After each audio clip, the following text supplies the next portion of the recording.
Chapter 1. A Terrible Secret. School was finished, and Mark had 4 cigarettes in his pocket. Other boys drank beer, and some tried drugs, but Mark just liked cigarettes. Now his little brother Ricky wanted his first smoke, and Mark felt terrible.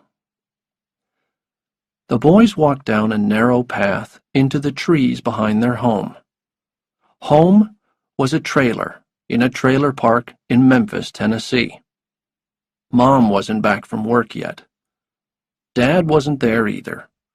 Mom left him 5 years ago because he was always drunk and often violent. Now Mark seemed like Ricky's father, an 11-year-old father. He taught Ricky to play football, to ride a bike, and everything he knew about sex, but he didn't want to teach him to smoke. "Sit there," said Mark when they reached his secret hiding place, "and let's hear the rules again." Ricky knew them both. "If I tell anyone, you'll hit me." "That's right." "And I can smoke only 1 a day." "That's right. If I catch you smoking more, or if you start drinking beer, you'll hit me harder." "Right," said Mark. "Now, watch me. It's really easy." Ricky was soon busy blowing smoke like a man. Mark sat next to him and lit another cigarette. "I was 9 when I started," he said. "You're only 8. You're too young." Ricky didn't answer. He was listening to something.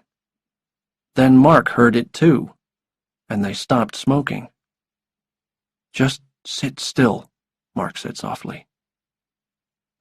Through the trees, they could see an old road which nobody used anymore. A long black car appeared on the road and came slowly across the rough ground. It made a circle, then stopped. Soon the engine stopped too. Hidden in the long grass behind the car, the boys watched the car. After a few minutes, a fat man got out. "What's he doing?" Ricky whispered. The man had a rubber tube. He put one end into the tailpipe of the car, and the other end through a window. He got into the car, closed the window as tight as he could, and started the engine again. "He's trying to kill himself," said Mark. "I saw a man do it like this in a film once." "How long does it take?" "Not very long," said Mark, "but I'm going to stop him."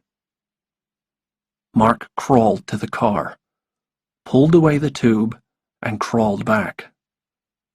"Quick, let's get out of here," said Ricky. Suddenly the man got out of the car again. He had a bottle of whiskey and a gun, and he was crying. "Let's get out of here," said Ricky again, urgently. Mark watched quietly. The man looked at the tube. He looked around. Then he put the tube back into the tailpipe. He got back into the car with his whiskey.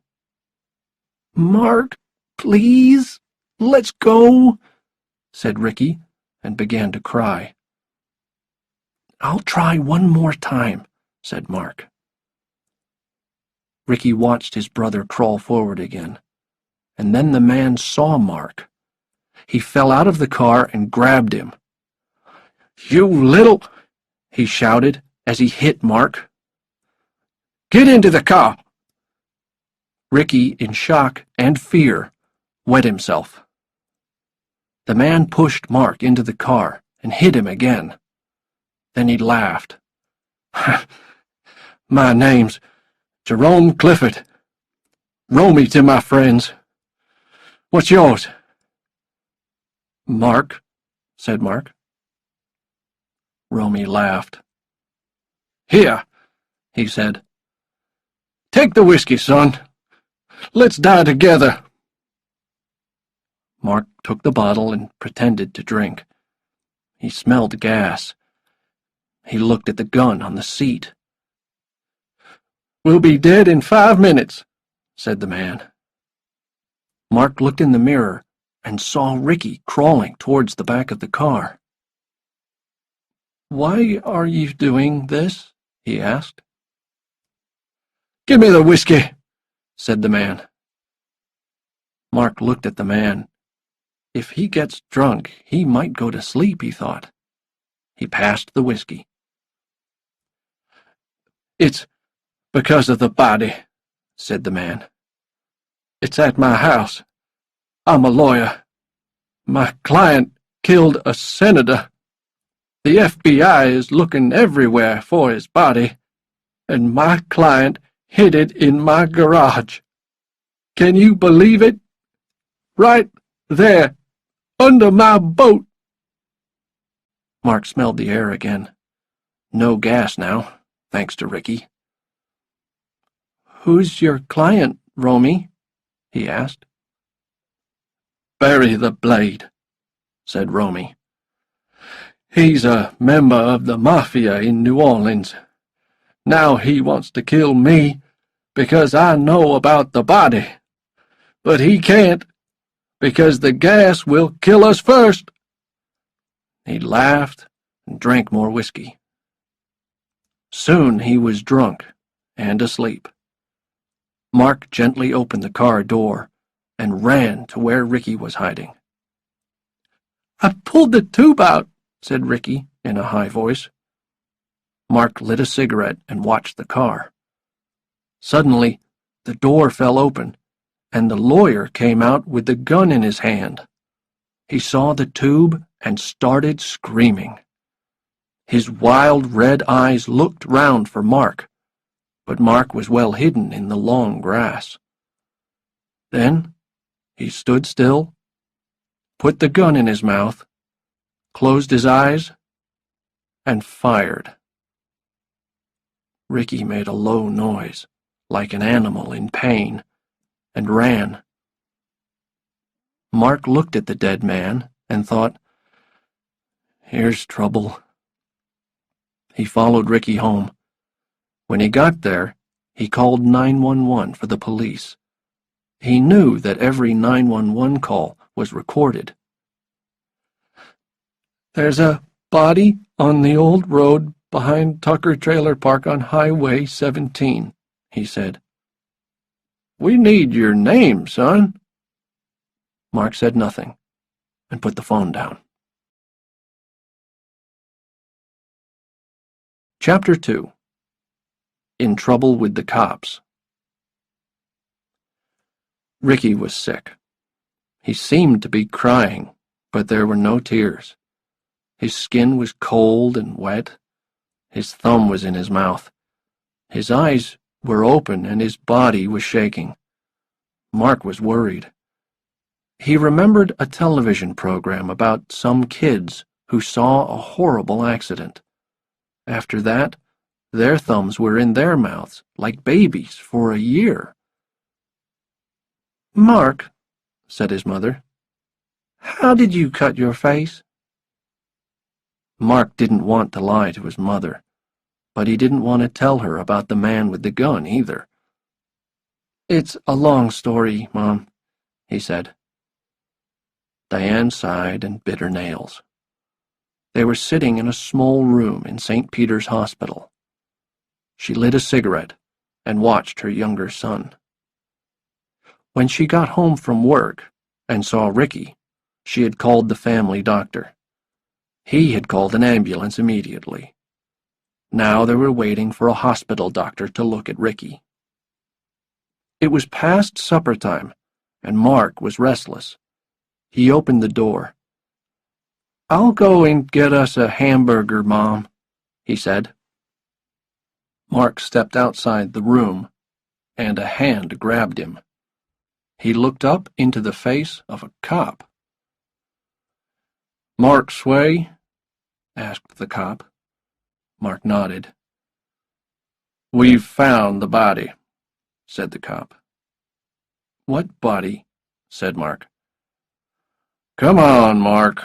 We know you live in Tucker Trailer Park. You made the call, didn't you? Mark wanted to lie, but he said, "Yes, sir."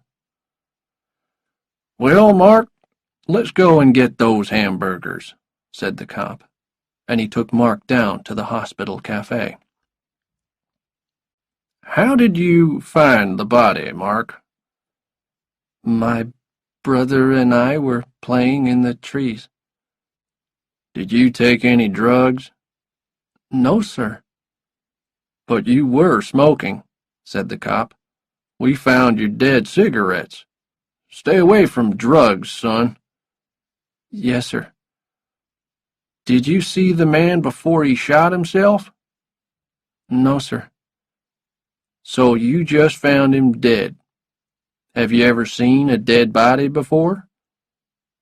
"Only on TV." The cop smiled. Kids saw everything on television these days. "What happened to your face?" he asked. "I got in a fight at school. The other kid started it." "The other kid always does. What's his name?"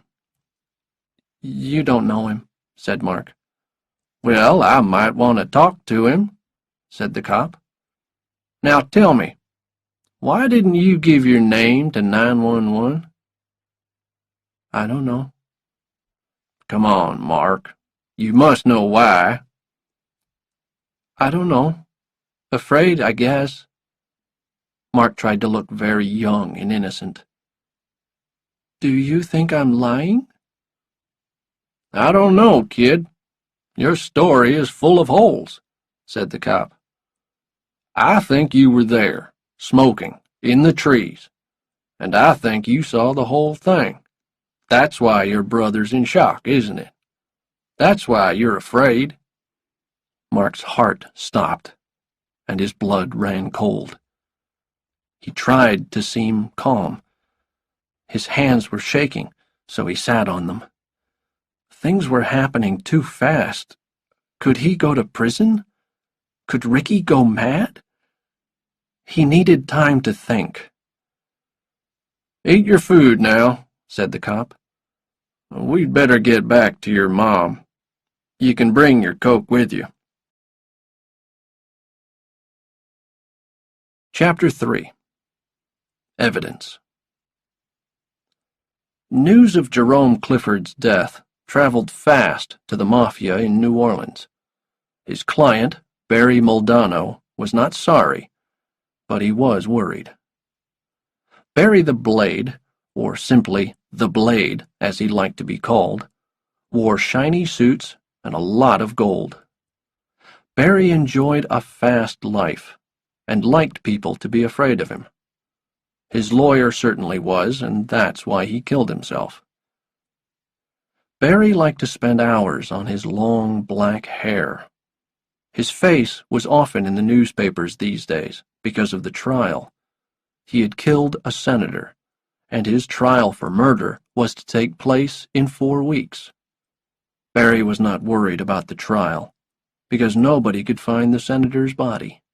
Without the body, who could prove a murder? Jerome Clifford was a good Mafia lawyer, but Barry had frightened him. He told Romy where the body was hidden. He told him the body was under Romy's own boat, in his own garage. What a joke. But then Romy had disappeared, and now he was dead. Barry needed a new lawyer quickly. Roy Foltrigg also knew about the death, and was already on his way to Memphis to find out more. He hated flying, so his car was fitted with phones and television and even a fax machine. He had a driver, too, so that he could work as he traveled. He hoped to arrive in Memphis by midnight. Foltrigg was a U.S. government lawyer. His job was to prove that Barry Muldanno killed the senator. But where was the body? Maybe there would be some evidence in Memphis. Maybe Clifford had known something. Said something. Another man wanted to know more about Jerome Clifford's death, too. He was a crime reporter who worked on the Memphis Press. He wanted a story for the morning newspaper, and he didn't care how he got it. Slick Moeller's real name was Alfred, but nobody knew it. Everyone called him Slick. Crime was his life.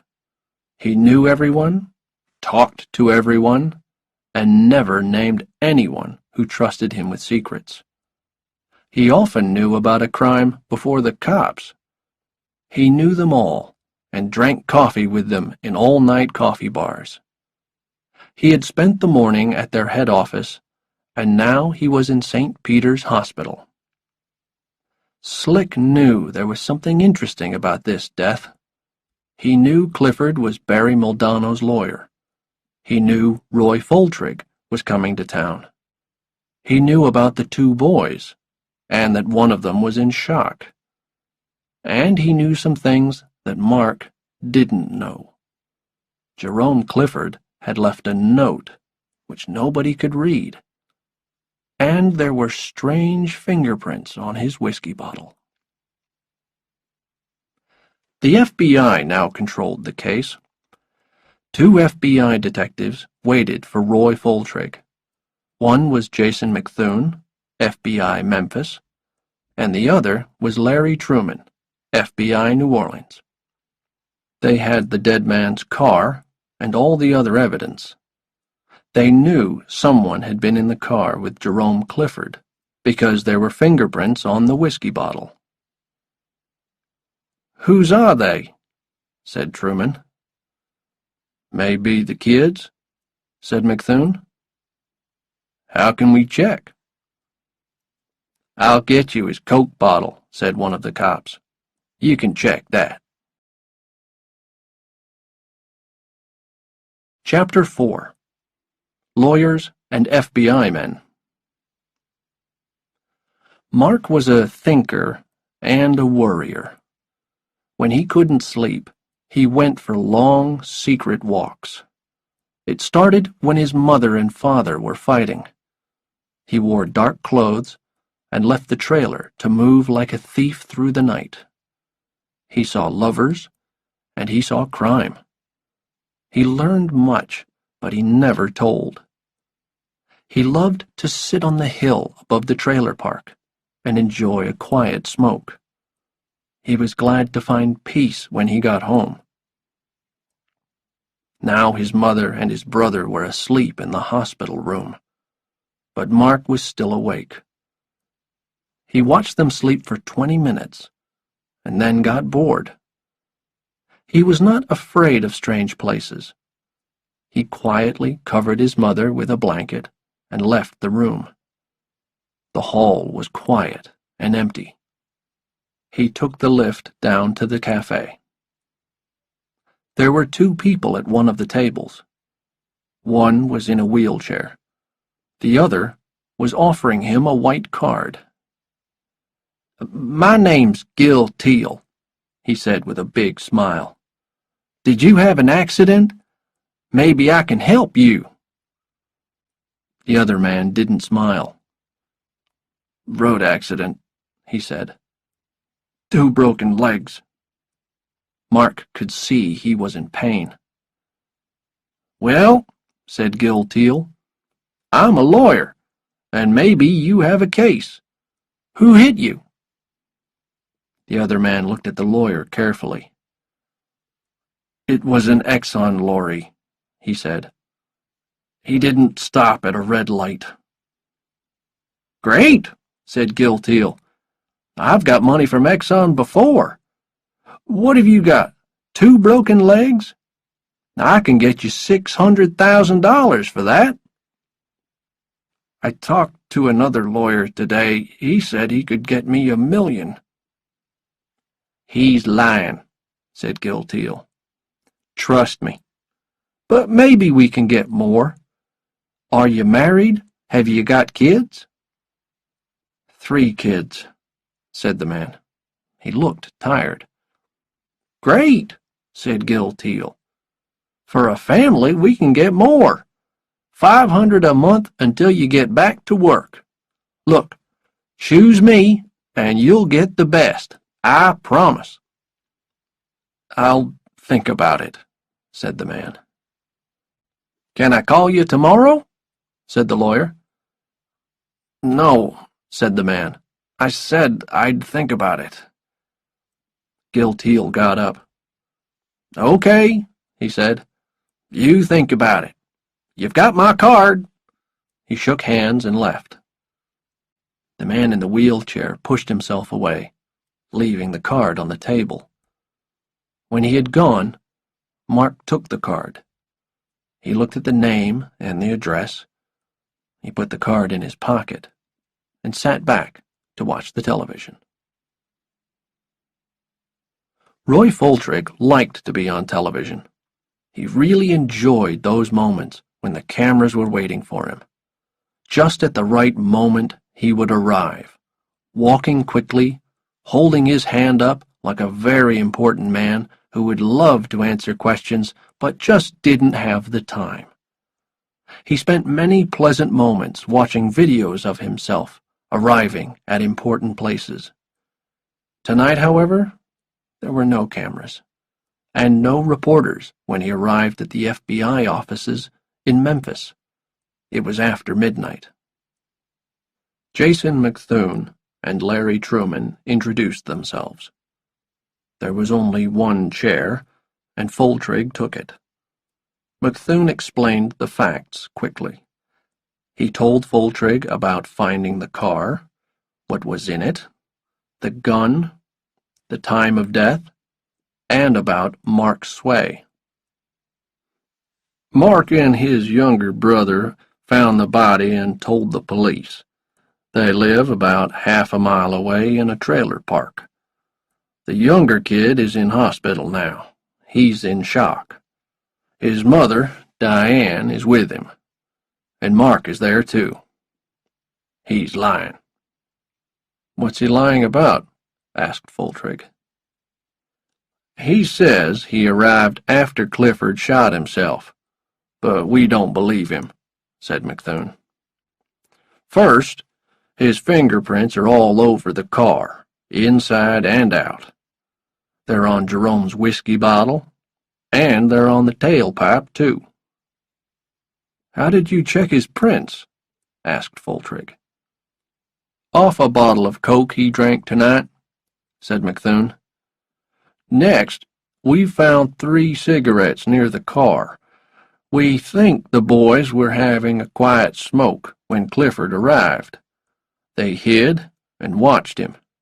Maybe they pulled his tube from the tailpipe. We're not sure, and the kids aren't telling. The little boy can't talk just now, but we're sure Mark is lying." "What about Clifford?" asked Foltrigg. "We checked his blood," continued McThune.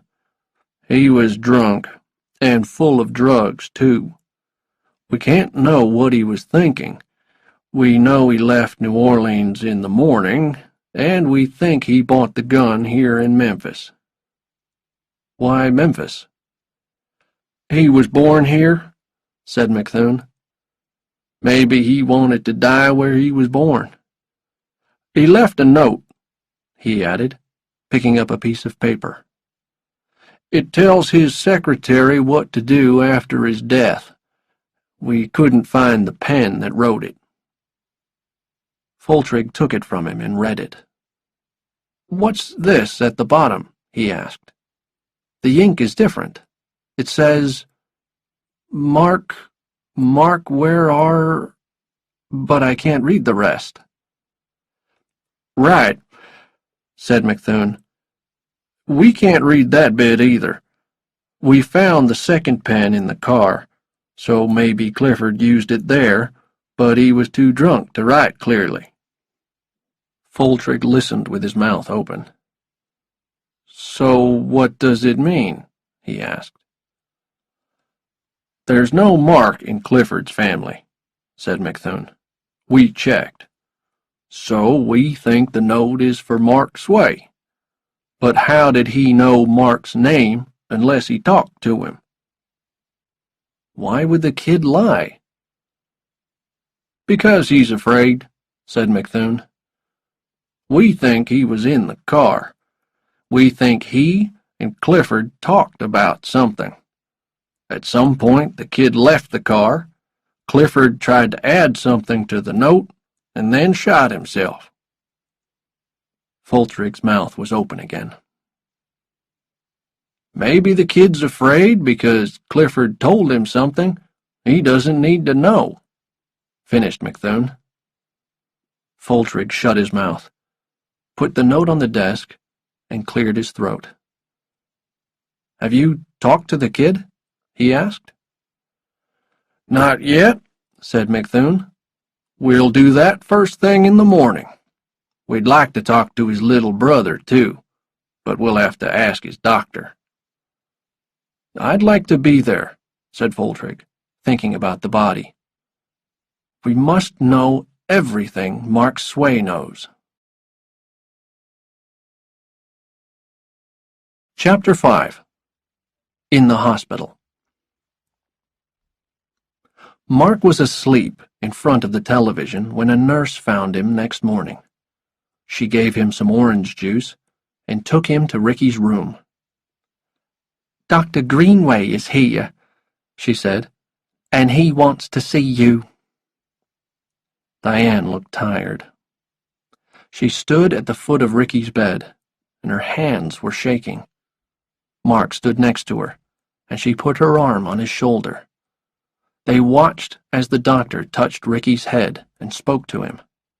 Ricky's eyes were closed. "He doesn't hear you, Doctor," Diane said finally. She didn't like the way Greenway was using baby talk. Greenway continued touching and talking. Diane had tears in her eyes. Mark smelled fresh soap and noticed her hair was wet. She had changed her clothes, too, but there was no makeup. Greenway stood straight. "A very bad case," he said, staring at Ricky's closed eyes. "What's next?" said Diane. "We wait," said the doctor. "He'll wake up, and when he does, it's very important that you are in this room. He must see his mother when he opens his eyes. Do you understand?" "I'm not leaving," said Diane. Greenway looked at Mark. "You can come and go a bit, but it's best if you stay here as much as possible, too." Mark nodded his head, but he knew he would get bored. "Have you seen cases like this before?" asked Diane. Greenway looked at Ricky and decided to tell the truth. He shook his head. "Not quite this bad," he said. "But I'm not worried. Ricky will be all right. It'll just take some time." He took a card and a newspaper from his bag. "Here's my phone number," he said. "If Ricky wakes up, tell the nurses and they'll call me immediately. Okay?" Diane took the card and nodded. Greenway opened the newspaper. "Have you seen this?" he asked. "No," she answered. "Well, you better read it. It's about Mr. Clifford." Mark looked at the paper and saw a big photo of Romy. Underneath the photo he read, "Mafia lawyer shoots himself." The word mafia jumped at Mark, and suddenly he felt sick. Greenway leaned forward and spoke softly to Diane. "It seems that Mr. Clifford was a well-known lawyer in New Orleans. He was working on a murder case. The police and the FBI are downstairs. They want to talk to Mark." "Why?" asked Diane. "It's a big case. The murdered man was a senator. You'll understand more when you read this story. Then you can talk to them." "No," said Mark suddenly. Diane and Greenway looked at him. "I don't want to talk to them," said Mark. I might get like Ricky if I have to talk about it," he added. "Keep them away for now," said Diane. "All right," said the doctor. "I'll keep them away until 12. Now, don't worry. Just stay by this bed until I come back." Greenway left. Diane ran to the bathroom with the newspaper and lit a cigarette. Mark turned on the television by Ricky's bed and found the news program. Nothing but weather and sports. Diane came back into the room. "Clifford's client killed a United States senator," she said slowly. "I wonder why he did that," said Mark, because he could think of nothing different to say. "It says Jerome Clifford worked for the New Orleans Mafia, and they think his client is a member." Mark had seen film about the Mafia on television. His heart jumped, and he felt pains in his stomach. "I'm hungry, Mom. Are you hungry?" "Why didn't you tell me the truth, Mark?" "I'm sorry, Mom. I planned to tell you when we were alone." Diane looked sad and tired. "You never lie to me, Mark." "I'm really hungry, Mom. Can we talk about this later? Give me some money, and I'll run down to the cafe and get us something to eat. Don't you want some coffee?" Luckily, Diane wasn't ready for a serious talk yet. She opened her purse and gave him $5. Mark took the money and put it in his pocket. "You know where the cafe is?" asked Diane. He nodded. "Be careful," she said, and sat down again to watch Ricky. Mark left the room. He needed time to think. Chapter 6. Reggie Love. As Mark ate his breakfast in the cafe, he looked at Gil Teal's card. He knew what he needed to do. He took some coffee back to his mother and gave her a kiss. "I'm going to look around the hospital for a bit," he told her, and left the room again. He asked the nurses for a phone book and looked at the city map. Gil Teal's office was not far away. Then he went downstairs again and left the hospital by a back door. Mark walked quickly. It was Tuesday, and he was the only kid on the street. He didn't want anyone to ask why he wasn't at school. Gil Teal's building was old and very tall. He entered the lift with a crowd of others and went to the 3rd floor. When he got out, he was in a long hall with a lot of doors. He tried to walk calmly, looking at the names on the doors. They were all lawyers, but he wanted Gil Teal. At the end of the hall, he found the right door. The words, "Gil Teal, the People's Lawyer," were painted on it. 3 people waited by the door. Mark entered the office. It was crowded with sad, sick people, just like the hospital. Mr. Teal certainly had a lot of clients. "What do you want?" said someone rudely.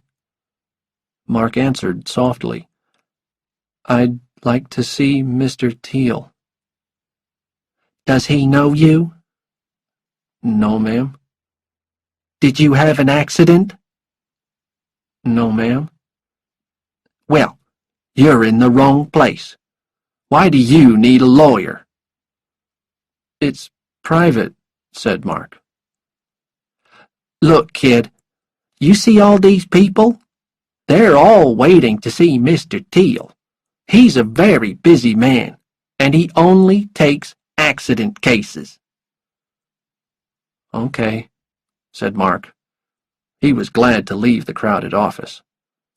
He took the stairs and walked around the second floor. More lawyers. He passed a few of them in the hall. They were too busy to notice him. Suddenly, he saw a policeman coming towards him. The next door had Reggie Love, lawyer, painted on it in small letters. Mark quickly opened the door and stepped inside. There was a glass table, some magazines, soft music, and 3 chairs, and nobody waiting. A young man with a tie but no jacket sat behind a desk. "May I help you?"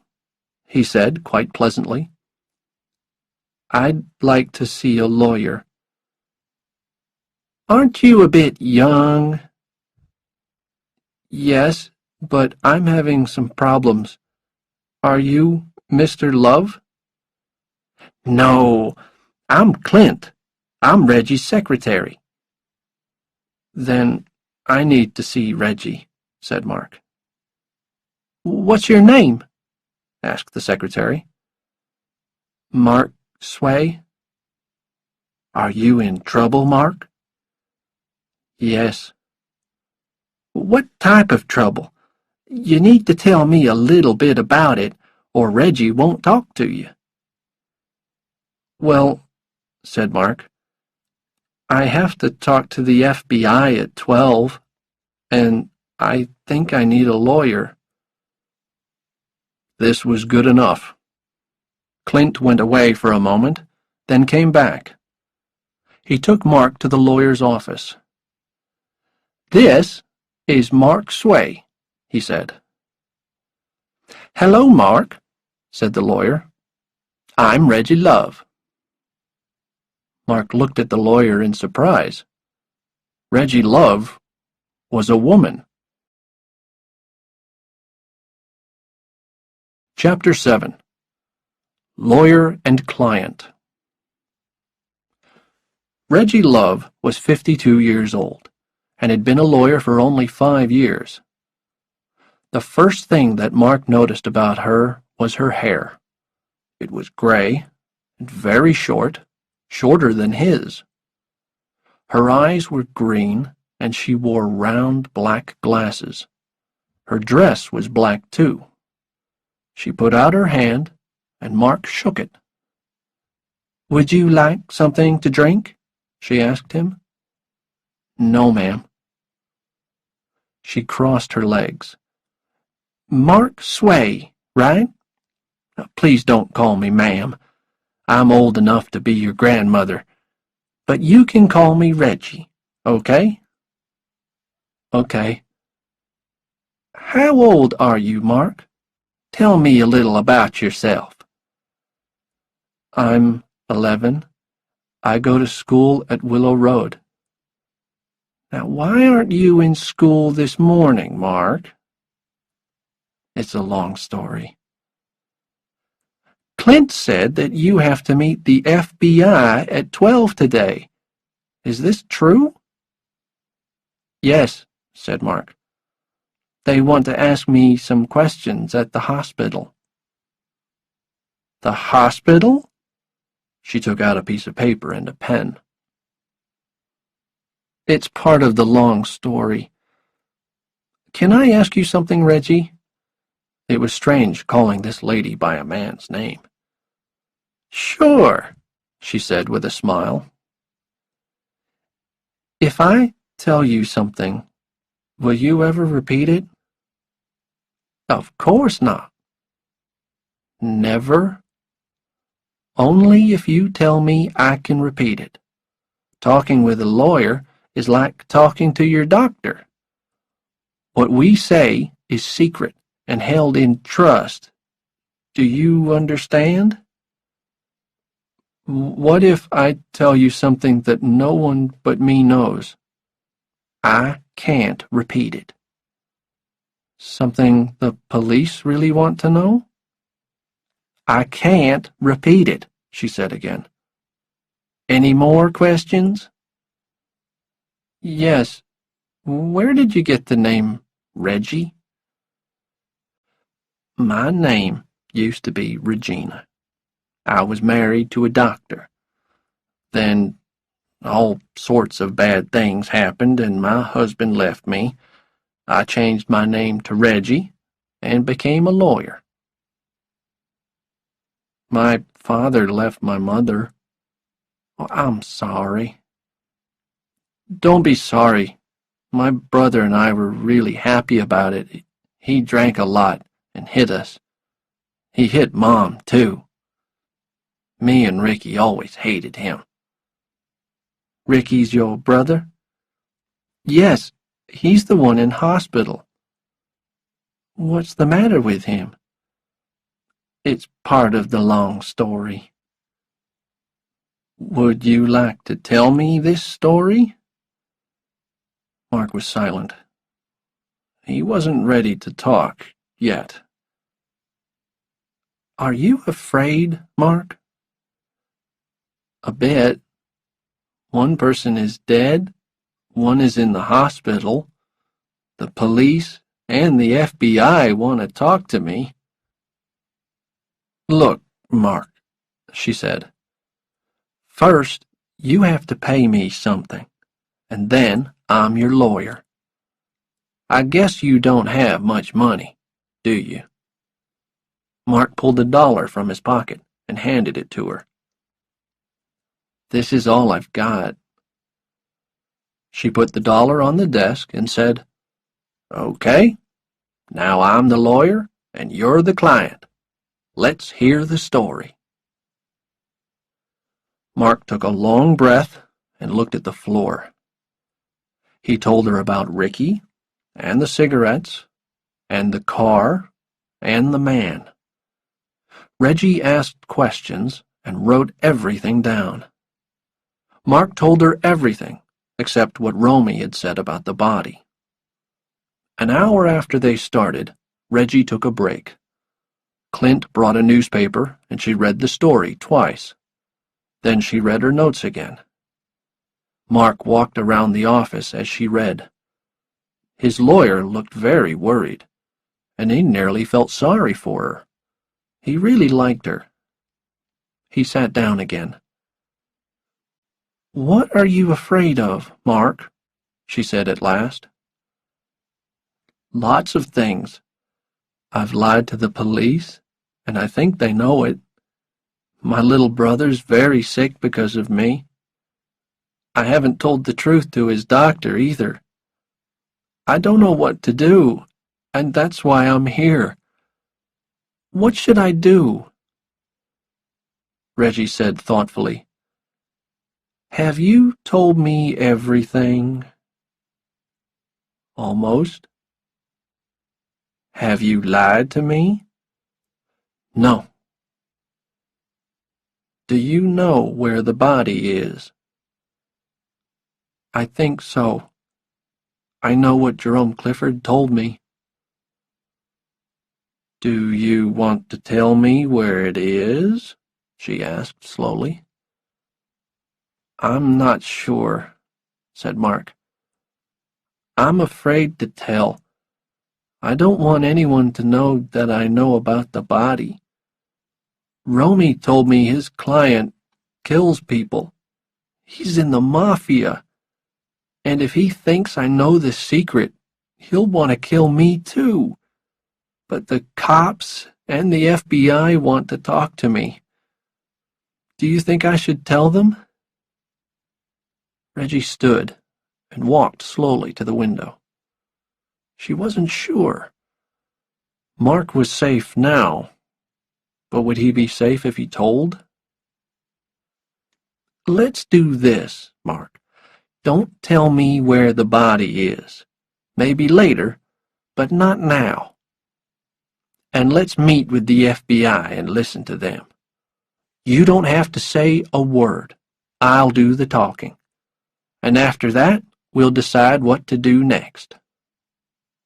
"Sounds good to me." "Okay," said Reggie. "Please call your mother and tell her we're coming." She checked her watch and put more paper in her bag. "I'm ready," she said. But she looked nervous. Chapter 8. The Interview. What Mark saw in the hospital room frightened him at first. Diane was in the bed, holding Ricky and kissing his head. He was moving and making strange noises. His eyes were open, then shut. "It's okay, baby," said Diane again and again. "It's okay. Mommy's here. Mommy's here." Greenway stood close by. A nurse was on the other side of the bed. No one noticed Mark as he came in. Reggie was waiting outside. It was almost 12, and clearly nobody was thinking of the meeting with the FBI. Ricky opened his eyes again and seemed to notice his mother. She kissed him again and smiled through her tears. "He woke up about 2 hours ago," the doctor explained. "But he's not talking yet." Mark was glad about that. He didn't want Ricky to start talking about Clifford. Not yet. "Is he going to be okay?" he asked. "I think so," said the doctor, "but it'll take time. Where's the rest of your family? Your mother needs help." "There's only us," said Mark. "What about the FBI?" "She can't talk to them now," said Greenway. "But they're waiting for you. They said it's serious." "It's okay," said Mark. "I'm ready for them. I've got us a lawyer." "A lawyer?" said Greenway, surprised. "How's that?" "I found her this morning," said Mark proudly. "Don't worry. You take care of Ricky and Mom, and me and the lawyer'll take care of the FBI." Reggie found an empty room. They were 10 minutes late for the meeting, but she wanted to do something first. "Pull up your shirt," she said quickly. She opened her bag and took out a small black recorder. She checked the recorder and tied it to Mark's waist. Mark pulled down his shirt. "Perfect," said Reggie. "Let's go down." The meeting was on the second floor, in room 28. Reggie checked the recorder again and turned it on. "Now, go," she said. "I'll wait out here. Just remember what I told you." Mark took a deep breath and knocked on the door. "Come in," someone said. He stepped inside and closed the door. 3 men faced him. They were not smiling. "You must be Mark," said one. "Where's your mother?" "Who are you?" said Mark. Truman and McThune introduced themselves. Foltrig stayed silent. "Have a seat, Mark," said Truman. "Well, Mark, we really wanted to see your mother, too." "She's with my brother," said Mark. "She can't come today. Maybe this can wait until she can come." "No, Mark, we really need to talk now. Let's talk a few minutes, just us and you. Are you nervous?" "A little," said Mark. "What do you want?" We want to ask you some questions about yesterday. Do I need a lawyer? The detectives looked at each other in surprise. Of course not. It's just a few questions, that's all. I already talked to a cop, said Mark. Last night. We're not cops, said McThune. We're FBI. That's why I'm nervous. Maybe I do need a lawyer.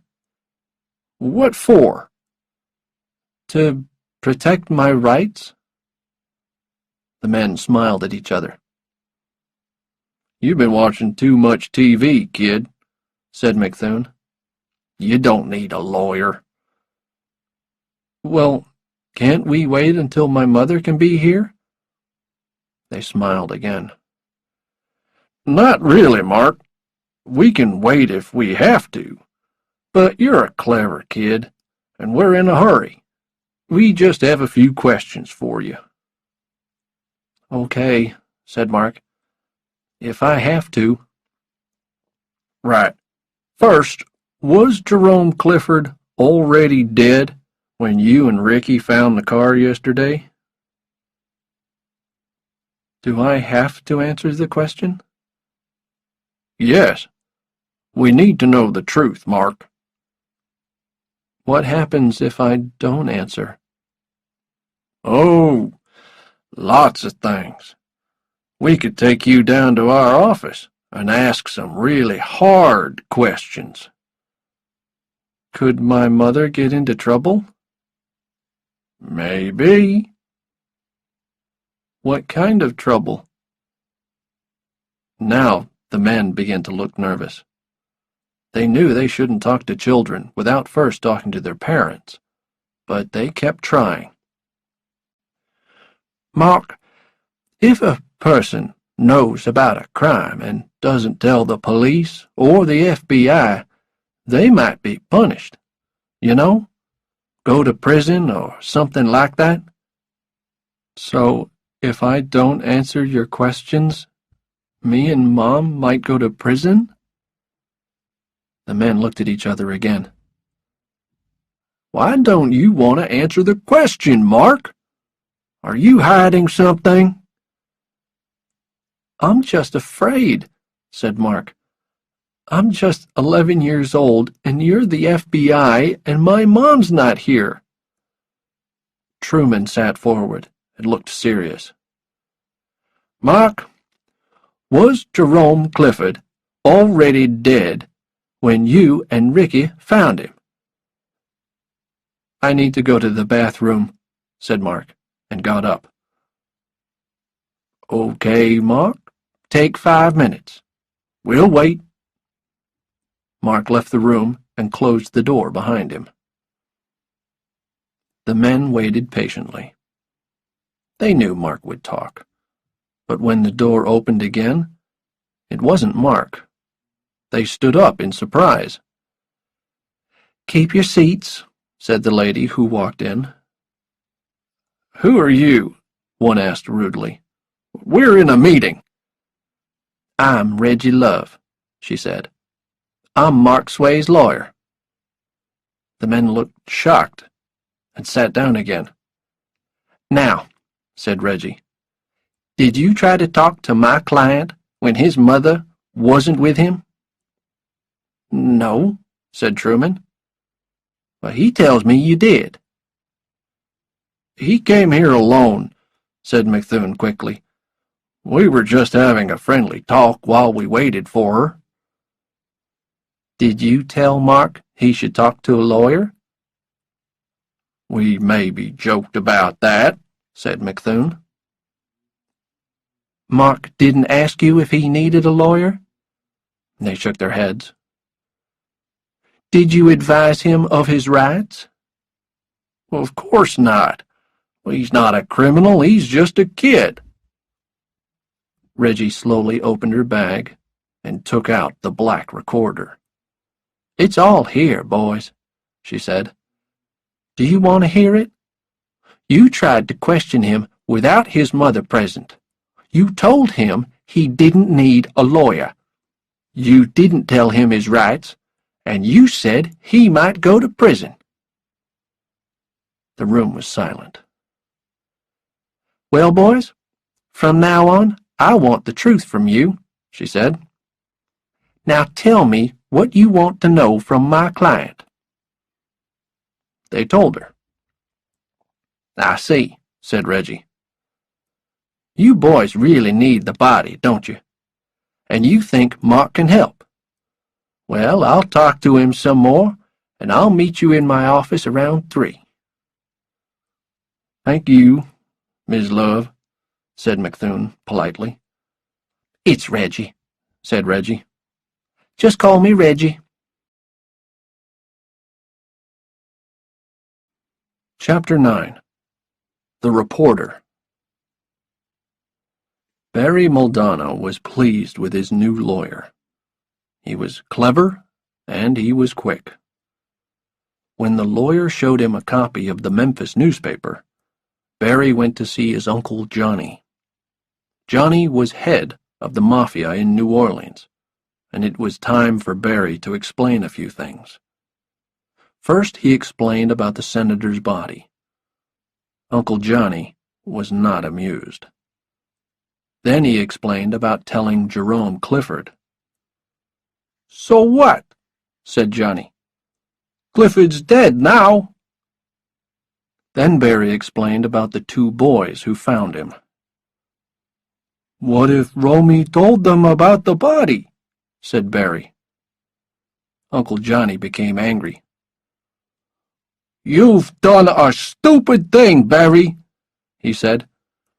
"Now, what are you going to do about it?" "I need to send a killer to Memphis," said the Blade. "You're going to kill the boys?" asked his uncle. "Maybe yes, maybe no," said Barry. "First, we need to know if they know something." "Send Gronky," said his uncle. Back in Memphis, Slick Moeller was pleased with his work. The morning newspaper carried his first story about Clifford's death. Now he wanted more news. Slick walked around the hospital looking for people who would talk to him. He found a cleaner. The cleaner was pleased to talk to a reporter and told him which room the boys were in. He also told him the police had been there. "The FBI have been here all day, too," said the cleaner. "And now the family's got a lawyer.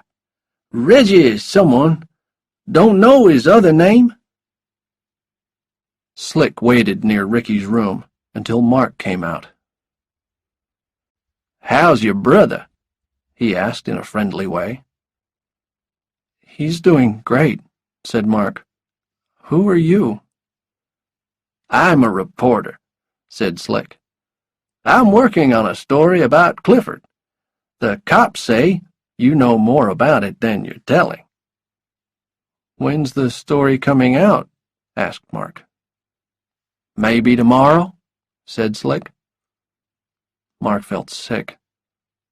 "I'm not answering any questions." "That's fine," said Slick, and walked away. Mark sat down in a quiet corner and began to cry. Ricky was quiet again. His thumb was back in his mouth, and his eyes were closed. Diane turned as Mark came into the room. "Who's this lawyer, Mark?" she asked. "Why do we need her?" "I'm frightened, Mom. There are cops all over the place, and the FBI, and now there are reporters wanting to talk to me. We need a lawyer." "Lawyers don't work for nothing, Mark." "Don't worry, Mom. I paid her $1. "She's working for $1? She must be a great lawyer. What has she done so far?" "She met the FBI today, and she's meeting them again now. She's coming to talk to you tonight."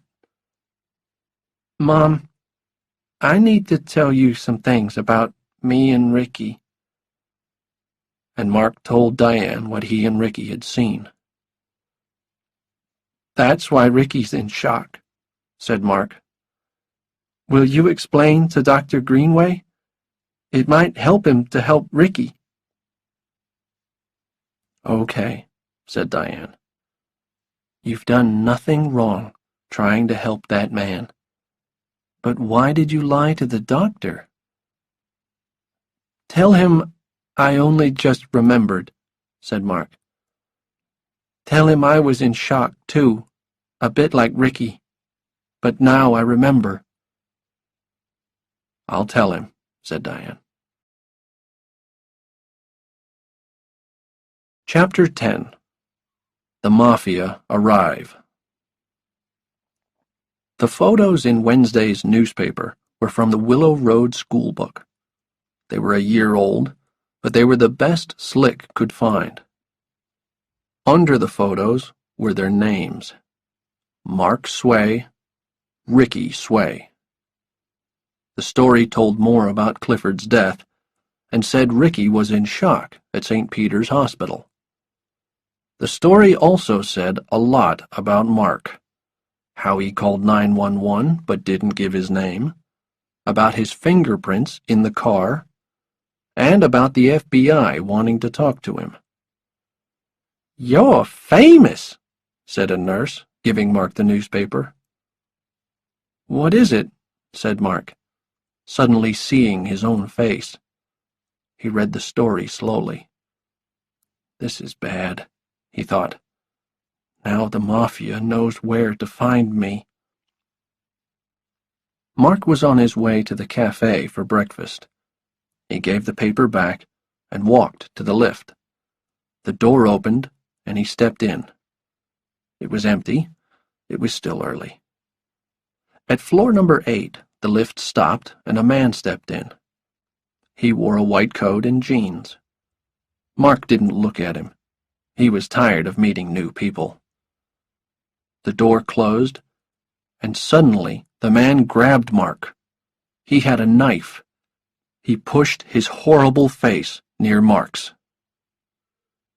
"Listen to me, Mark Sway," he said.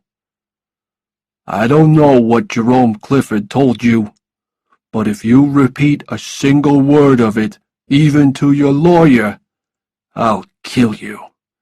And I'll kill your mother and your little brother."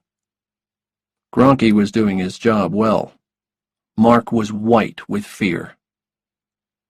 "I know where you live," continued the man, "and I know where you go to school.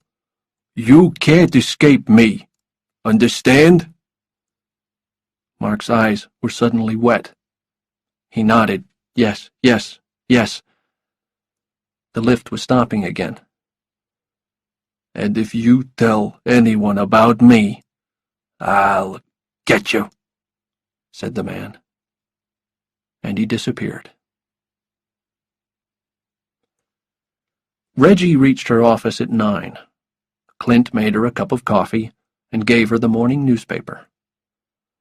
"Coffee's excellent," she said, as she opened the paper and saw Mark's picture. Suddenly, Mark himself was in the room, wet from the rain and out of breath. "What's the matter, Mark?" she asked. "How's Ricky?" "He's okay," said Mark. "Have you seen today's paper?" "I've just read it," she said. "Does it worry you?" "Of course it does." Clint came into the room with a hot drink for Mark. Mark thanked him and warmed his hands on the cup. "Are you ready to meet the FBI at 10? asked Reggie. "I'm not sure I want to talk to them." "Okay, you don't have to. You look frightened. Why?" "What would happen to me if I never told anyone what I know?" "You've told me." "Yes, but you're my lawyer, and I haven't told you everything. Not where the body is, I know, Mark. So, what happens if I never tell? Reggie had been thinking about this all night, but she still had no answer. Yesterday afternoon, when she met Foltrig, she saw that he would try everything possible to get Mark to talk. A lie could save Mark. One simple lie. But she was a lawyer, and she could not advise him to lie. Poor kid. I think they'll try to make you talk, she said at last. It's very rare, but I think the law can make you tell what you know to a judge. And if I refuse? Good question, Mark. If you were an adult, you could go to prison. I don't know what they'd do with a child, but if you lie to the judge, you could be in big trouble. If I tell the truth, I'm in bigger trouble. Why? Mark didn't answer. Mark, at the hospital last night, you told me you were ready to talk to the FBI and tell them your story. Now you've changed your mind. Why? What's happened? Mark gently put his cup on the table, covered his face, and began to cry. Until 10 o'clock, Roy Foltrig was in an excellent mood. All yesterday afternoon, his men had been finding information about Reggie Love. They knew she used to be married to a rich doctor. They knew the doctor had left her. And they knew that she had started drinking heavily and taking drugs, so the doctor was able to take her children from her.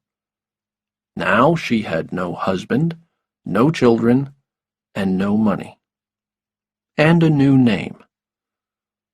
Roy Foltrig thought he could use this information against Reggie. Foltrig's job was to prove that Barry Maldonado had killed the senator. He was sure that Mark knew something that would help him. Then he would win the case and have his face on the front pages of the newspapers again. At 10 o'clock, Foltrig returned to Reggie's office, ready for the promised meeting with Mark. Clint opened the door to him. I'm sorry, Mr. Foltrig, he said. Reggie and Mark have nothing to discuss today. Foltrig shouted angrily, then left, banging the door. He went straight to the FBI office and shouted some more. I want the kid followed, he said angrily. We know Gronky's in town. He mustn't get to the kid. Watch the lawyer, too. And I want you to prepare papers to take to a judge. We're going to make Mark Sway talk. Chapter 11. Mama Love. When Reggie and Mark returned to the hospital, there were reporters everywhere. Miss Love! Miss Love! They called. Just a few questions, please. She took Mark's hand and walked faster. Is it true your client is refusing to speak to the FBI? Did your client talk to Jerome Clifford before he died? Is it true your client knows where the senator's body is? Reggie said quickly to Mark, Don't look at them and don't say a word. In room 943, Ricky was sitting on the end of the bed. Dr. Greenway told Mark to sit next to him and hold his hand. Ricky, he said, I would like to talk about the other day when you and Mark were hiding in the trees. It's okay, Ricky, said Mark. He knows we were smoking. Mom's not angry with us. I'm really cold, said Ricky. Ricky, it's very warm in here, said Dr. Greenway. Now, do you remember seeing the big black car?" "Yes," said Ricky quietly. "What did the big black car do, Ricky?" Ricky shut his eyes tightly, put his head on Mark's knee, and his thumb went into his mouth. He didn't speak another word for 24 hours. Reggie asked Diane if Mark could spend the night at her house. Diane agreed. So when Ricky was asleep again, they left the hospital in Reggie's sports car. It was old, but Reggie liked to drive fast, and that was fine with Mark. Mark watched the mirror closely to see if anyone was following them. "You think Mom and Ricky are safe?" he asked. "Yes. Don't worry about them. The hospital promised to keep guards at the door. Now, I wonder what Mama Love is giving us for dinner." Mama Love was Reggie's mother. She often had young guests to dinner. Most of Reggie's work was with children. Some had family problems, some had drug problems, and some had already started a life of crime. Reggie often decided that they needed good food at Mama Love's. "Mama Love's cooking is the best," she told Mark. And it was. Mama Love was half Italian, and she cooked food the old way. Everything was fresh and smelled perfect. They spent an hour at the table, talking and eating dinner.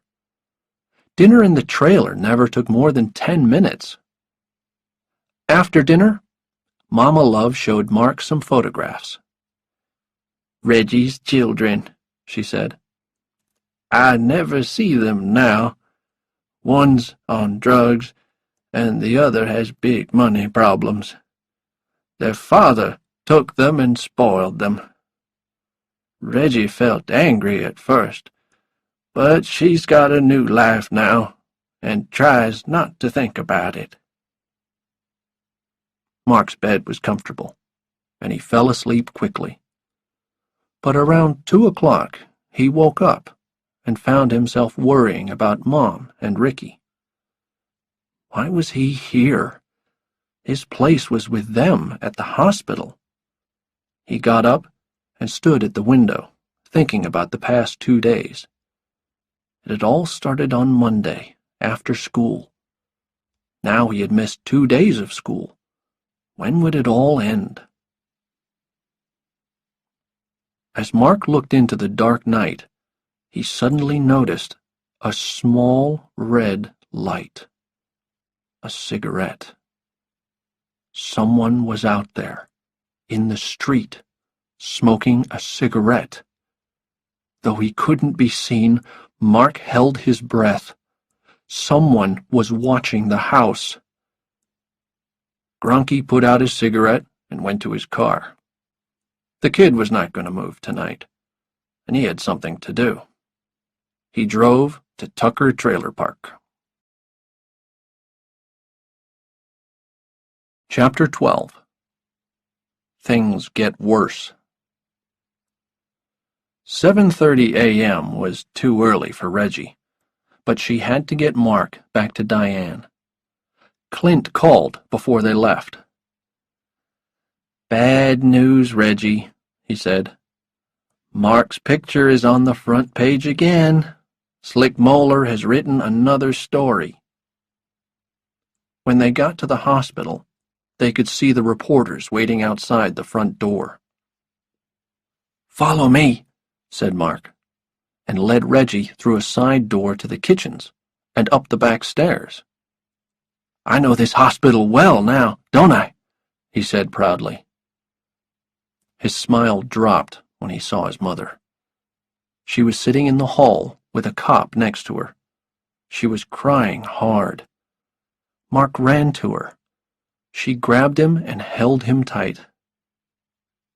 "Mark," she said, "our trailer burned down last night." "That's right," said the cop. "Just a few hours ago." Diane was still crying. "Everything's gone, Mark." "What started the fire?" Reggie asked. "Don't know yet," said the cop. "How's Ricky, Mom?" asked Mark. "He's okay," said Diane. "He had a good night." "Look, Mom," said Mark, "can we go inside and talk?" Diane nodded and took him into the room. When the door closed, the tiny, homeless Sway family was all alone. Foltrig had a plan. "Maybe we can get a judge to take Mark into custody. Get the law to keep him safe for us." The others looked interested. "Here are the advantages," said Foltrig. "First, it will protect Mark from the Mafia. At the same time, it will frighten Mark and make him ready to talk. We'll tell the judge we need Mark safe so he can talk in court." "If you want to do that," said McThune, "you need to see Judge Harry Roosevelt. He's the chief judge for the children's courts here in Memphis. But don't tell him you want to frighten Mark. The best way to get him to agree to custody is to show him that Mark is in danger. And if you want to get Mark into court, you will have to say he knows something that will help the Moldano case." "He knows something, all right," said Foltrig. "I'm sure of it." When Judge Harry Roosevelt became a judge 22 years ago, he was the first black judge of the Children's Court in Tennessee. He was clever, he was kind, and he was wise. When he heard about the danger to Mark Sway, he thought carefully. He didn't like to do it, but he agreed to hear Mark in court and to take him into custody until then. He signed an order. "Take him into the children's prison," he said. "Give him a private room. Do not frighten him. I'll speak to his lawyer later today." Mark and Diane were in their room talking about the fire and all the things they had lost. They whispered because they didn't want Ricky to know about the fire yet. Ricky was awake. His eyes were open, but he was staring at the ceiling without saying a word or moving at all. There was something Mark didn't say to Diane, something that worried him. Maybe the fire wasn't an accident. Could it be another message from the man with the knife? Trailers didn't usually burn down at 4 o'clock in the morning. There was a knock at the door. Mark opened it. 2 men entered the room.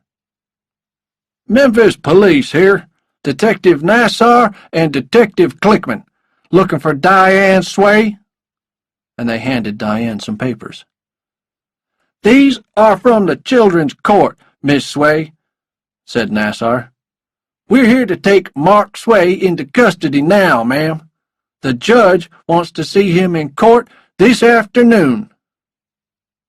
"What?" Diane shouted at Nassar, dropping the papers. "Judge's orders," said Nassar, picking up the papers. "You can't take my son!" shouted Diane. But they could, and they did, pulling him into the hall. Diane ran after them, grabbed Mark, and screamed. Nassar held Diane, and Clickman tried to pull Mark away. Diane kicked Clickman, and there was more screaming and fighting. In the middle of all this, Ricky appeared at the door. He stared at Mark, who was held by Clickman. He stared at his mother, who was held by Nassar. Everyone stared at Ricky. His face was white, and his mouth was open. "It's okay, Mom. I'll go," said Mark.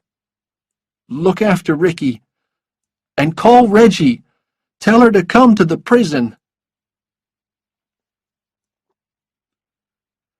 A lady in a uniform with Doreen on the pocket met them at the prison. She gave Nassar a paper to sign and asked Mark to empty his pockets. Everything went into a metal box. Then she took him to a small room. It wasn't too bad, but Mark felt very lonely. "Can I use a phone?" he asked.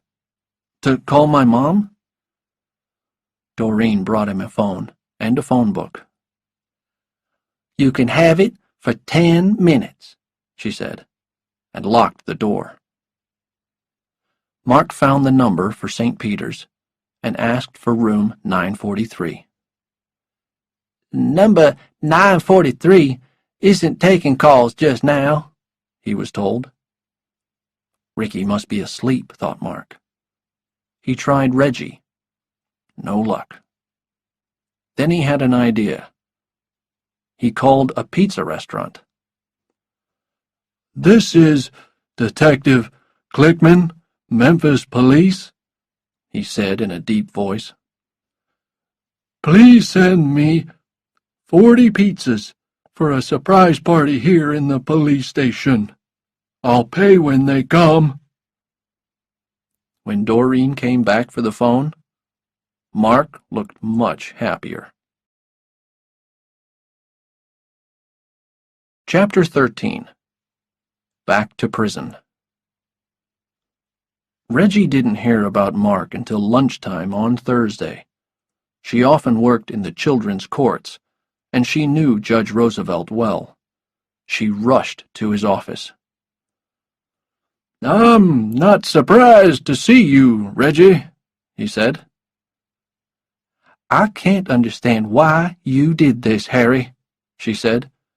"Mark has done nothing wrong." "I've agreed to see him in court this afternoon," said the judge. "And I'm keeping him safe until then. Wait here. I'll..."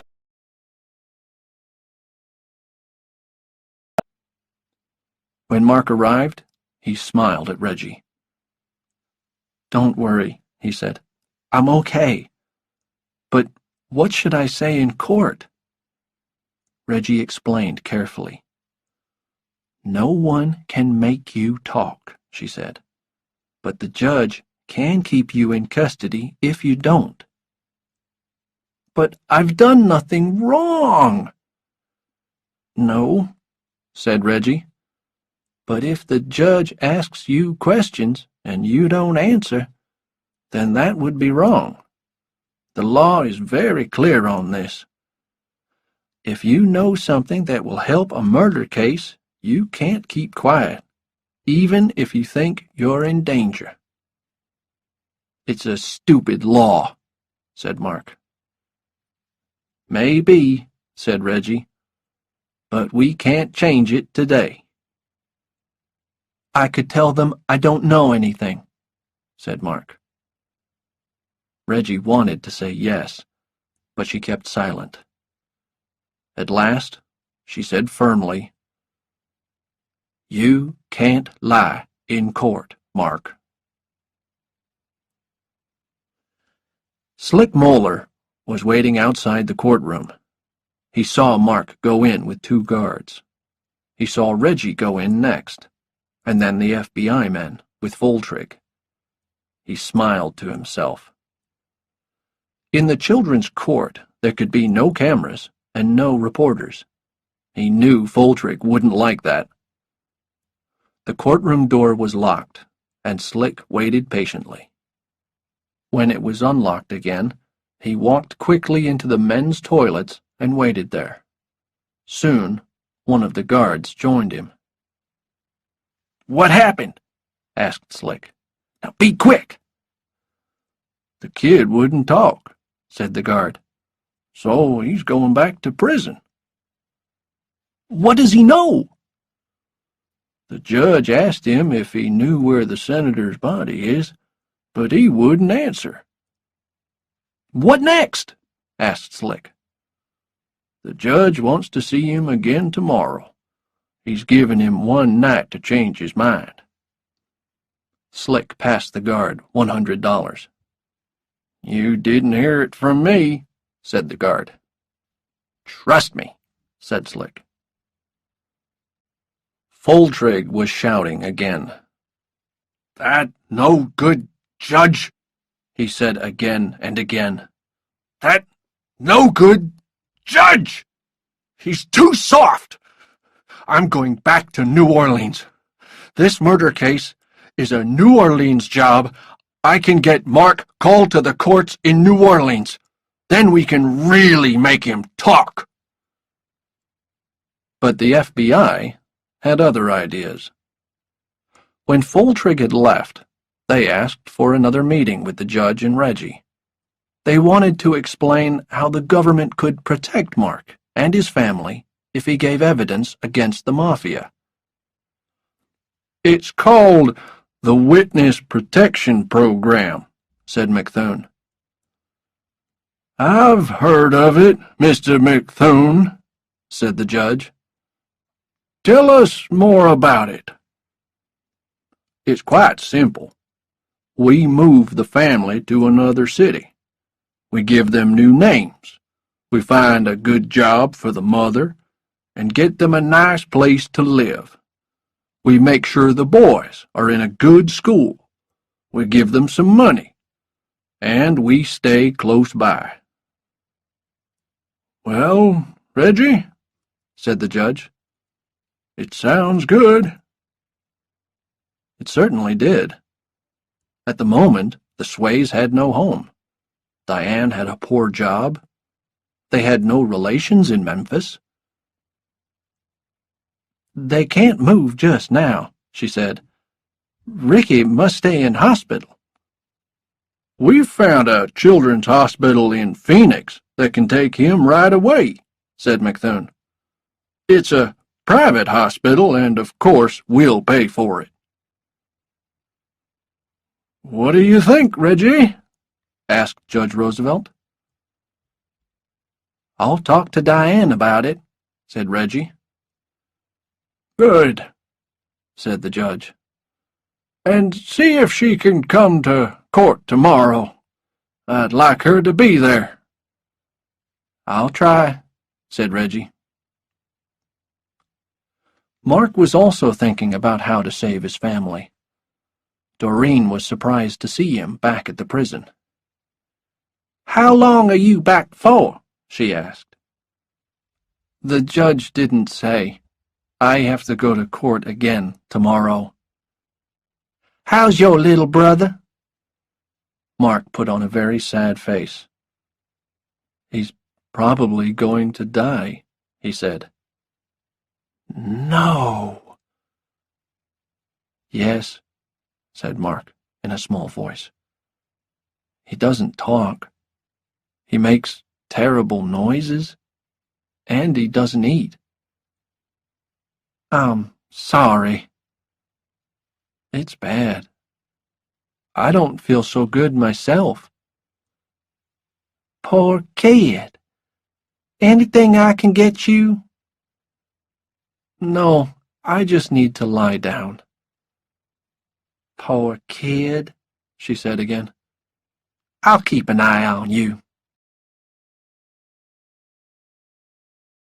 Chapter 14. No Other Way. Slick's story of Mark's courtroom appearance was in the newspaper on Friday morning. Front page news again. Gronky took the first plane to New Orleans and called the Blade. "Look, Barry," he said, "I can't do much when the kid's in prison, can I? But he hasn't talked yet.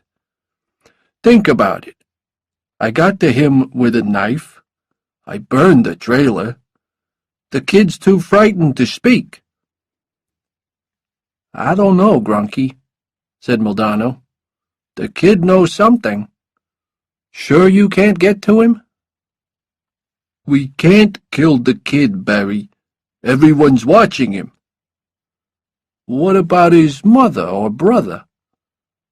Gronky said nothing. He was tired of Maldondo's game. What about his lawyer? Why do you want to kill his lawyer? Because I hate lawyers, said the blade wildly. No, Barry, said Gronky, wondering if Maldonado was going mad. I'm not in the mood to kill anyone just now. That's fine, said Maldonado. Another man can do it. When Judge Roosevelt read Slick's story, his eyes grew cold. In the children's court, everything was private. How did Moeller get his information? He would call Moeller to the court today to explain. It was going to be another busy day, but at the end of it, his sons would take him fishing for the weekend. He smiled at this pleasant thought. The courtroom story made Foltrig angry again. But the papers to call Mark to the court in New Orleans were nearly ready. He took a call from the local FBI. Mr. Foltrig, we thought you'd like to know that Gronky's back in town. He arrived this morning, and we have a recording of a phone conversation with Maldonado. Let me hear it, said Foltrig. Good, he said when he'd heard it. Send it to Memphis. I want Judge Roosevelt to hear it today. It will make him keep Mark Sway in custody for the weekend. Tonight, we'll send papers to call Mark to New Orleans. The courts are closed until Monday, and by that time, we'll have the kid here, where we want him. Slick's story made Reggie sad. With newspaper reports like this, the Mafia knew everything that was going on. She sat with Mark now, trying to explain about the witness protection program. What does Mom think? Asked Mark. She's not sure, said Reggie. I'm not sure either, said Mark. I saw this once in a film.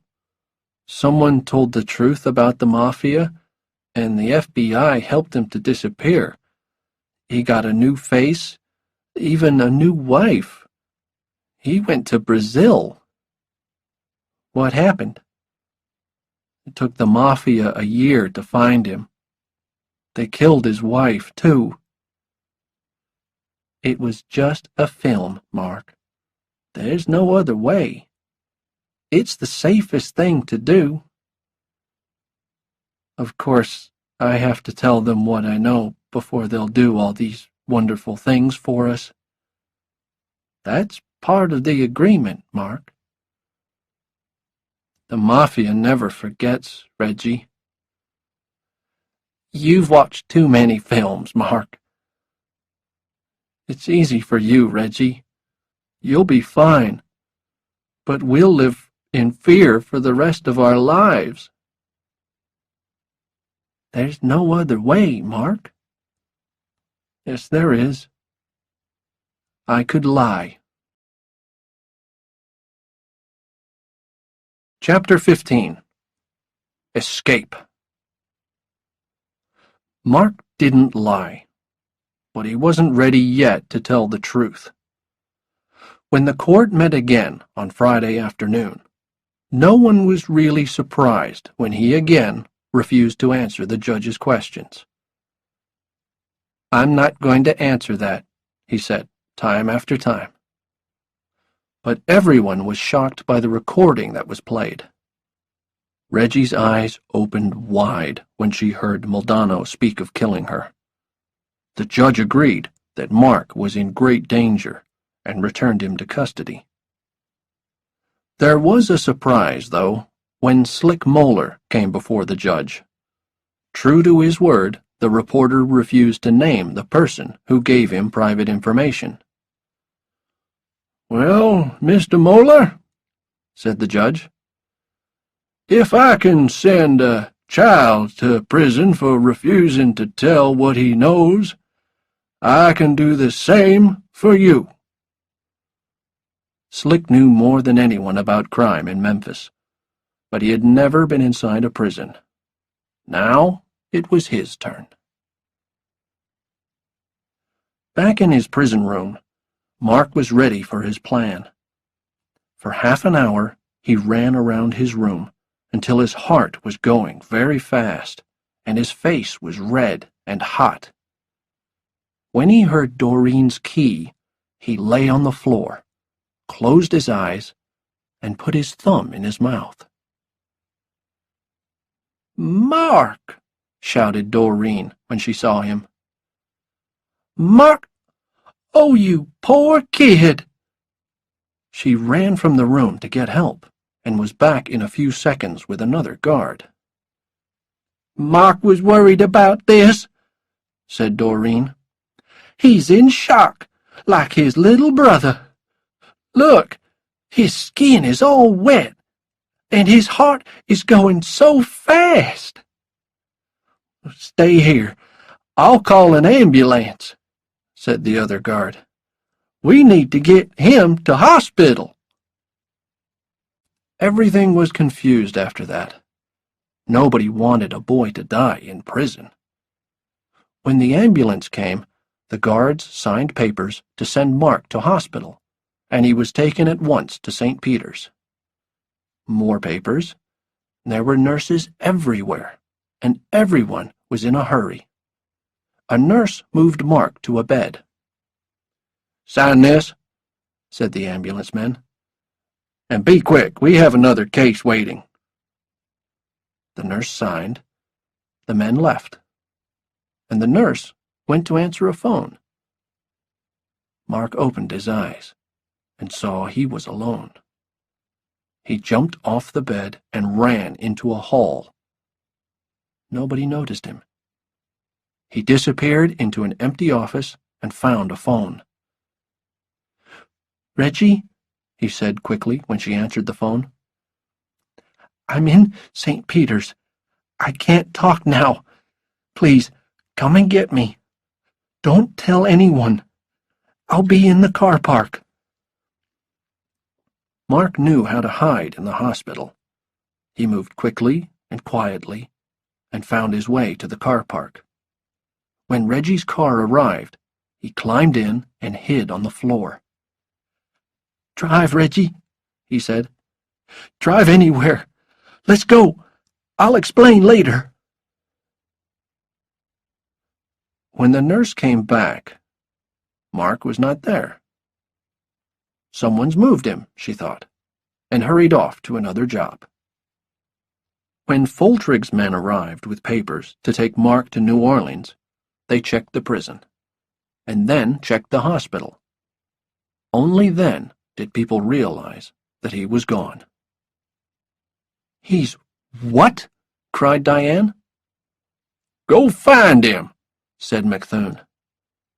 But by then, Mark and Reggie were on the road. "Where are we going?" asked Reggie. "Listen, Reggie," said Mark, "I've been thinking. What if Romy told me a lie? What if the body isn't where he said? Then I'd be safe. We need to check. We need to go to New Orleans." Chapter 16. New Orleans. On Saturday, the news was out. Everyone was looking for Mark. When Barry Muldanno heard, he was wild with fear. He went straight to tell his uncle. "The kid's disappeared," he said. "What's he going to do now? I need to move the body. Help me? Give me 2 men. "You're stupid, stupid, stupid," said Uncle Johnny. "I'll give you 2 men, but don't get caught." "I'll do it tonight," said Barry, "when it's dark." Reggie and Mark reached New Orleans on Saturday afternoon. They drove all night, stopping only to sleep a few hours in the car. Reggie knew it was wrong. She knew the cops and the FBI would be looking for them. They talked through the night about Memphis and Mark's life there, about his school and his friends. Then Mark said sadly, "If the body is there, I can't go back to Memphis, can I?" So they talked about the witness protection plan. Reggie still had no idea where they were going. "We have to find Clifford's house," said Mark. "The body's there? Are you crazy?" "It's there," said Mark, "under his boat in the garage." They found the house late on Saturday afternoon. The streets were quiet, so they parked the car and walked round to the back of the house. All was silent. "There's the garage," said Mark quietly. "This is crazy," said Reggie. "We'll wait until dark." Reggie looked at her watch. Midnight. They were hiding in the tall grass behind the house. She was tired and had pains in her legs. It was time to move. Slowly they crawled through the grass towards the garage. Reggie was shaking. She was afraid of snakes. Suddenly, Mark stopped. "There's a light in there," he whispered. "There's someone there. Stay here, Reggie." He crawled silently to a window. There was the boat. And it was moving. He saw the shapes of 3 men. "Okay, Moldano," said one of the men. "Where do we dig?" Mark's heart was in his mouth. He crawled back to Reggie. "It's Moldano," he whispered. "They're digging up the body. What do we do now?" "Oh, no," said Reggie. "I told you this was crazy. Let me think." And suddenly, she knew what to do. She crawled in the other direction, towards the house next door. With her shoe, she broke a window. Suddenly the night was no longer silent. Bells rang everywhere. Lights went on in the house next door. Voices were shouting. A man appeared with a gun. He shot wildly into the dark. "Look," called Mark. "They're leaving." Moldano and his men ran out of the garage and disappeared. Reggie crawled back. It was another hour before the confusion ended. Police came to the house next door. More shouting, more lights. Mark and Reggie stayed hidden behind Clifford's garage. Then all was silent again. "Come on," said Mark. "We have to look."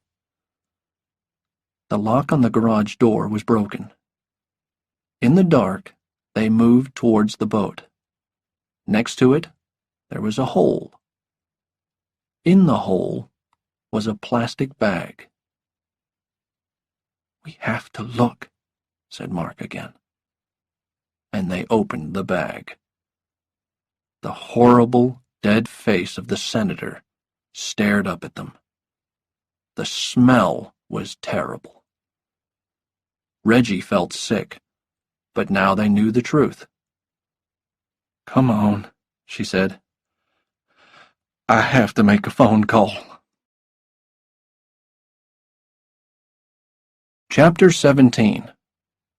Waiting. It was Sunday morning. Everyone was waiting. In Johnny's office, Moldano was waiting nervously for night to come. He would have to try again.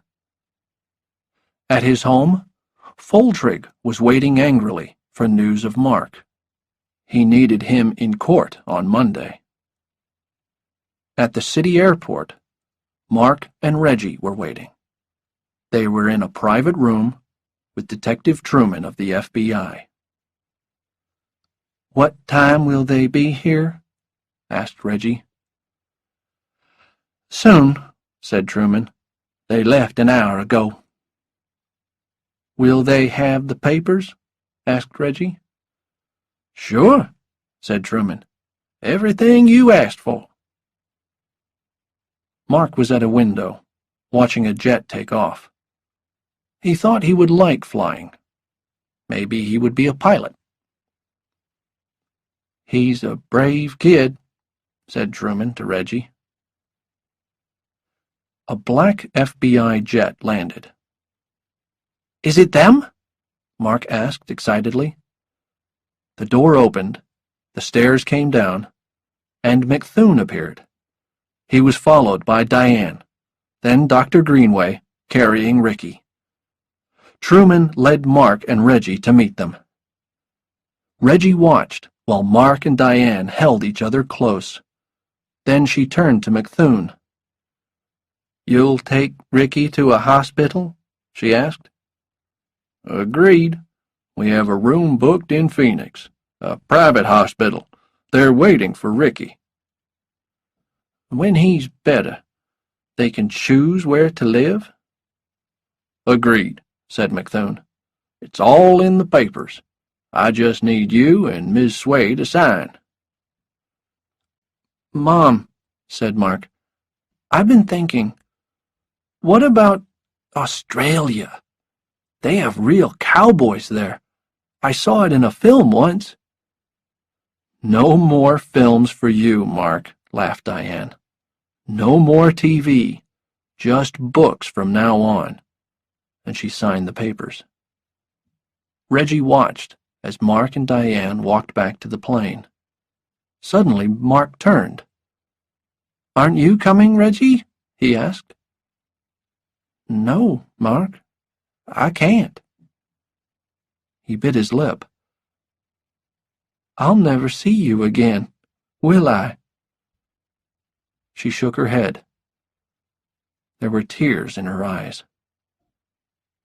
"I love you, Mark. I'll miss you." "I'll miss you too," he said, and for once he was not ashamed to cry in public. "I'll never see you again," said Mark again, almost to himself. He dried his wet eyes with the back of his hand and walked slowly to join his mother. At the top of the stairs, he turned for one last look. Minutes later, as the plane moved away, Truman said again, "He's a brave kid." Reggie looked at the plane and said nothing. Then she turned and told him what he wanted to know.